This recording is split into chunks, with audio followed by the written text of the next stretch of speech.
5 ওয়াক্ত সালাতের সুনির্দিষ্ট সময় এবং মুসল্লিদের উপস্থিতির ওপর ভিত্তি করে ইশার সালাত আদায়ে নবী সাল্লাল্লাহু আলাইহি সাল্লামের চমৎকার বিচক্ষণতা বর্ণিত হয়েছে সহিহ বুখারী গ্রন্থের 560 নম্বর হাদিসে।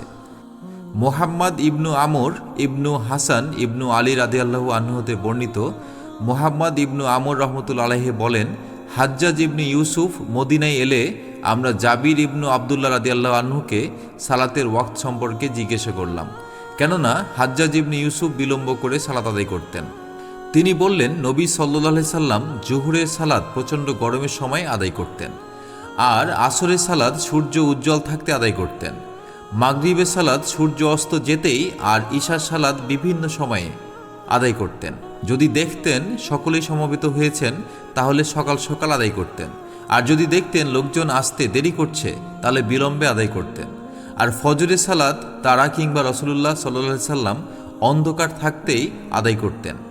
আল্লাহ আমাদের সালাতের ওয়াক্তগুলোর প্রতি যত্নবান হওয়ার তৌফিক দিন, আমিন। জাযাকাল্লাহু খায়রান।